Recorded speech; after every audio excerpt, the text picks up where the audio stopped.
Bonsoir et bienvenue à vous. Voici les titres de cette édition du mardi 6 septembre sur Canal 32. Elle s'appelle Lauriane, elle a 16 ans et circule désormais seule en voiture pour aller au lycée. Depuis Estissac jusqu'à Troyes, 60 km par jour à bord d'un véhicule électrique. Rencontre avec la première détentrice du permis B1 dans l'Aube dès le début de ce journal. Son garage est une caverne d'Ali Baba. Il vend de tout sur Internet, mais on ne s'improvise pas commerçant ni commercial, même si la vente en ligne recèle de nombreux avantages. Portrait à suivre d'un auto-entrepreneur qui a le vent en poupe à l'Uyère. Et puis de la musique de chambre dans ce journal. Le Festival des musicales d'Orient commence à se faire un nom. Samedi, au Musée d'Art Moderne de Troyes, pour l'ouverture, il s'est offert les services d'un amoureux du classique. Et Frédéric Lodéon, journaliste bien connu et chef d'orchestre, ce sera à la fin de ce journal. Une rentrée électrique hier pour Lauriane, cette jeune habitante d'Estissac. Elle est donc la première Auboise à avoir décroché son permis B1, un diplôme légal qui permet à son détenteur de conduire un véhicule électrique dont la puissance ne dépasse pas 15 kW et inférieure à 550 kg. Les parents de cette adolescente de 16 ans lui ont offert cette voiture qui vaut entre 9 et 11 000 euros pour qu'elle se rende seule au lycée à Troyes, soit une distance de 60 km aller-retour. Reportage Christian Virat. À ce jour de rentrée, comme toutes les filles de 16 ans, Lauriane se rend au lycée. Mais à cet âge, elle est la seule à prendre la voiture. Je suis assez fière parce que tous les autres, ils ont 18 ans. Donc moi, ça m'avantage, j'ai 2 ans d'avance.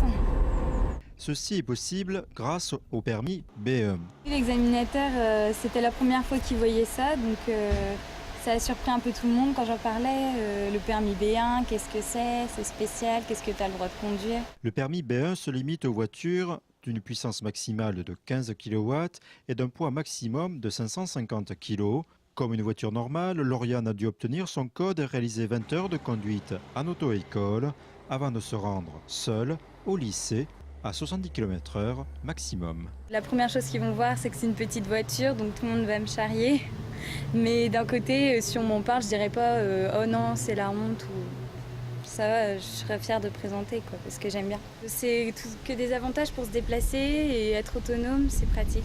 Ce côté pratique a orienté le choix du père de Lauriane, qui a constaté rapidement les possibilités de gain de temps. Soit elle arrive en avance 1 heure ou 2 heures parce qu'elle est obligée de prendre le bus pour remonter sur Troyes, elle n'est pas sur Troyes. Et le soir, on a le même problème, elle n'a que 2 bus pour rentrer et elle rentre souvent 19h, 19h30.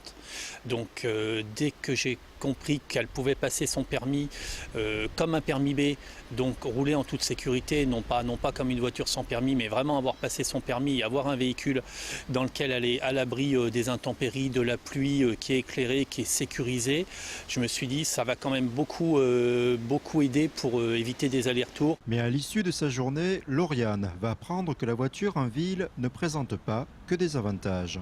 C'est le PV que je me suis pris, mais bon. C'est le premier? Oui. Qu'est-ce que ça fait? Mal. Décidément, pas de miracle. Vélo, scooter, bus, voiture, chaque formule a ses inconvénients. Allez, sans commentaire. Au lendemain de leur rentrée, les nouveaux étudiants de l'Université de technologie de Troyes ont été accueillis officiellement par le président du Conseil général en fin d'après-midi. Au total, l'UTT compte 2500 étudiants et son extension est l'un des grands projets du Conseil général cette année. Mais la question du financement de cet établissement supérieur reste épineuse.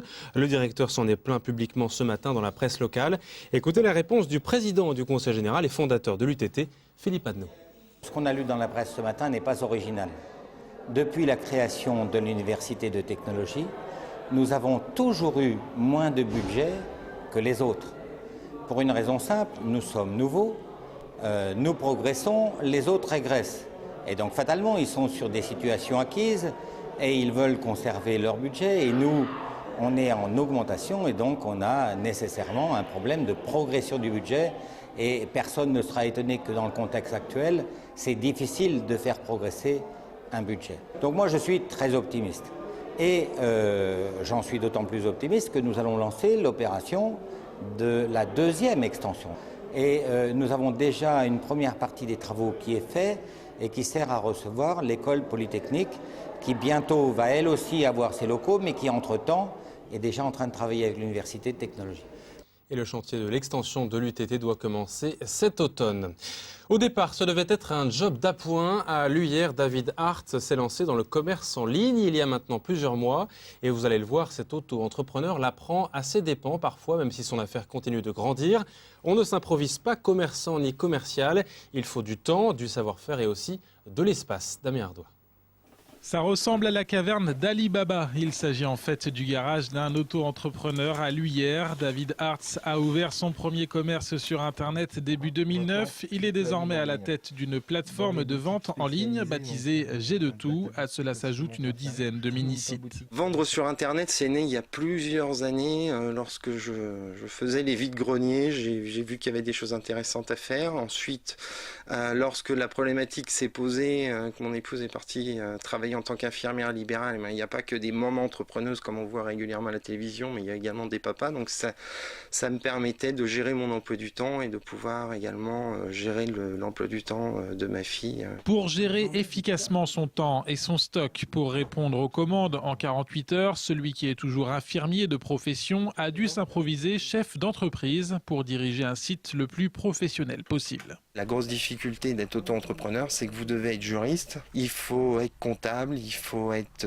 informaticien, il faut être référenceur, il faut être designer, Donc on ne peut pas être tout ça, donc on essaye de pallier, puis petit à petit avec le développement du chiffre d'affaires et avec le développement de l'activité de l'expérience, on arrive à externaliser certaines prestations. David Hart propose des vêtements ou des jeux sous licence, mais aussi des produits de niche, comme dernièrement des tongs. L'entrepreneur au bois est loin des mastodontes de la vente en ligne, mais il espère se faire une place. Pour s'approvisionner en marchandises, il est passé des semi-grossistes parisiens aux géants du secteur installés en Grande-Bretagne, en Espagne ou en Chine. Il faut savoir utiliser les moteurs de recherche, il faut savoir parler anglais, il faut pas avoir peur de prendre des risques pour se fournir à l'étranger.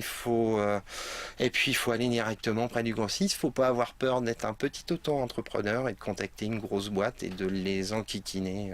Une recette qui commence à porter ses fruits. La plateforme J'ai de tout est depuis peu bénéficiaire. C'est le cas aussi des autres mini-sites. Mais il n'y a pas de quoi devenir le nouveau Bill Gates. Il s'agit pour le moment d'un complément de revenus. C'est vrai que c'est sympa de voir petit à petit les chiffres grandir, les ventes augmenter, et puis on prend de plus en plus de volume. Au départ, on a une vingtaine d'euros de ventes par jour, et puis après ça augmente.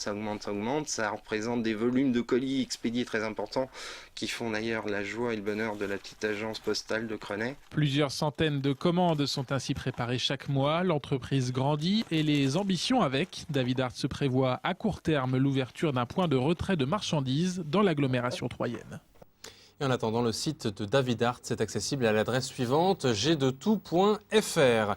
Pour gagner des cadeaux justement et surtout attirer les clients dans le centre-ville de Troyes à nouveau, perturbé par les nombreux travaux, un jeu concours original, Énigme 3, sera lancé samedi par 61 commerçants du secteur des Halles, aidés par la ville, la TCAT et l'Estac. Et vous le voyez, une partie des arches des Halles vont être recouvertes par des affiches, quelques bandes vont être découvertes. Et ensuite, charge aux passants de découvrir ce qui se cache dessous. Explication en détail avec Charlotte Carvalho, maire adjointe en charge du commerce à Troyes, interrogée par Aurélie Juigné. Tout simplement pour notre rentrée, la rentrée après l'été, de manière à pouvoir redire aux Troyens combien le centre-ville est important à Troyes, combien il est important de retrouver la qualité du commerce et du bien vivre au centre-ville. Et voilà, c'est l'essentiel de la démarche. Je pense que c'est extrêmement ludique, c'est familial.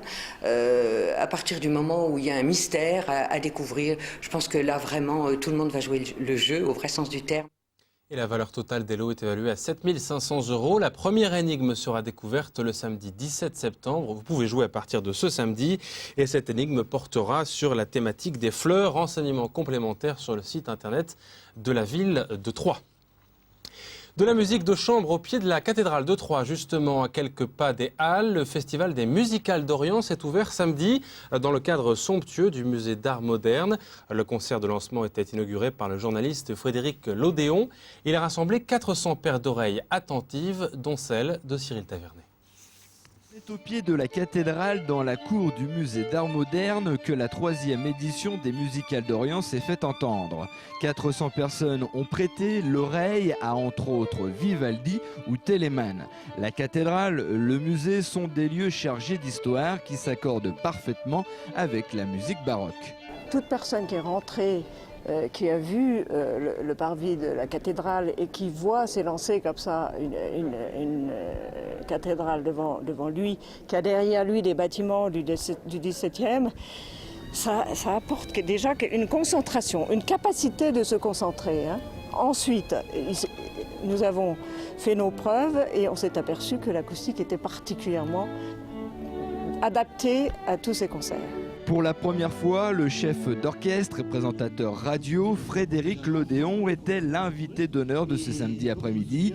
Il animait les interludes, donnait quelques explications à la musique, comme ici, celle de Vivaldi. Et là, c'est une œuvre du début de sa carrière, c'est-à-dire qu'il prend la musique comme elle était en ce temps-là, c'est-à-dire 1711.